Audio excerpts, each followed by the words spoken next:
The 18-month threshold why Boyd is on schedule. Boyd Stevens went missing on November 15th, 2019. By the time we see him in 2022, nearly 3 years have passed outside, but Boyd only feels 18 months. Why? Because in Fromville, time isn't a calendar, it's a saturation meter. 18 months is the moral breaking point, the exact moment a protector turns into an authoritarian. Father Cuttrie's ghost didn't appear by chance. He's there to audit a sheriff who has reached his expiration date. Today we decode the pressure vessel of time and why Boyd's body is keeping a score his mind has forgotten. Missing poster, November 15th, 2019, is key. If he entered Fromville around that time, then from 2019 to early 2022, roughly 2 to 2.5 years have passed outside. But for Boyd, it feels like just 18 months. This difference matters.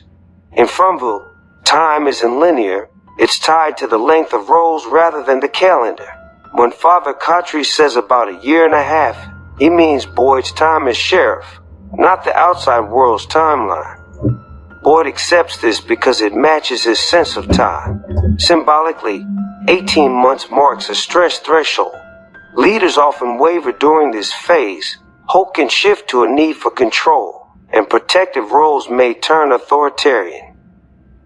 As Boyd becomes more desperate and starts experimenting, he shifts from protector to enforcer. Father Catrie's appearance at this moment isn't coincidental. He's evolved beyond a typical ghost. He's here to signal a crucial shift. You've been here long enough for the system to test you. His casual tone reflects the system's confidence. In Fromville, time is flexible. The length of rolls is based on experience, not dates. Boyd is nearing the end of his sheriff role, and the system anticipates either a collapse or an irreversible escalation. Fromville doesn't count years. It gauges how long someone can maintain a role before it turns against them, or it is right on schedule. It measures saturation. Fromville doesn't know the current year or seasons. What it does track is how long someone has held a role, which is crucial.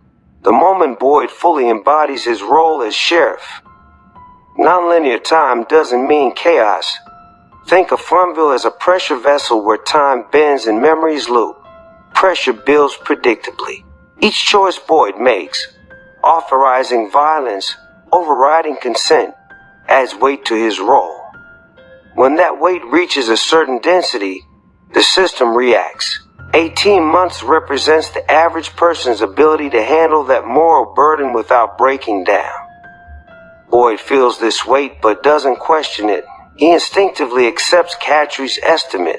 He's emotionally drained, rigid in his beliefs, and willing to risk lives for structure. This is a sign of late-stage authority fatigue. While his mind may lose track of dates, his body keeps score. The system communicates through echoes that resonate with the experience of duration. When we say 1.5 years, it's not just about Boyd's time in that space. It's about when a person stops actively carrying a role and starts being carried by it. Fromville remembers that pivotal moment with remarkable clarity. The name Acosta, which translates to from the seashore, carries a deeper meaning beyond the literal interpretation of the sea. In classical symbolism, the sea often embodies chaos, infinity, and a space that exists beyond human law's liminal zone. When the police officer named Acosta steps into the From system, she not as a typical city law enforcement figure, but as someone who inhabits the edge of boundary figure. She's neither a sheriff like Boyd nor an everyday citizen. She exists in the gray area between roles. Boyd didn't purchase the boat. It was a retirement gift, a symbol of transition. In the realm of symbolism, a boat signifies a final journey or a crossing into new territory.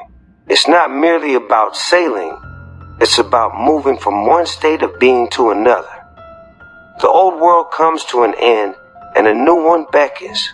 Boyd was meant to sail away from his responsibilities, yet he finds himself ensnared in a situation that prevents him from doing so. From highlights this irony time and again, the desire to protect leads to control, and the wish to escape results in entrapment. The gift of freedom morphs into an entryway into a liminal nightmare. Boyd's boat symbolizes not an escape route, but a marker indicating the conclusion of his previous life. And it's at this pivotal moment that Fromville emerges. Fromville holds its greatest power when someone stands on the brink of a significant life change, preparing to shed an old role while carrying a token of a final journey. B. In a boat, a road trip, or a farewell celebration. The system thrives on these delicate thresholds because they are inherently fragile. Boyd's boat transforms into a representation of an incomplete life transition. Fromville isn't merely a destination, it's a place that consumes moments of change. The real horror lies not in being stranded, but in the painful realization that they were so close to leaving their old lives behind only to be pulled back in. The From system feeds off these fleeting moments.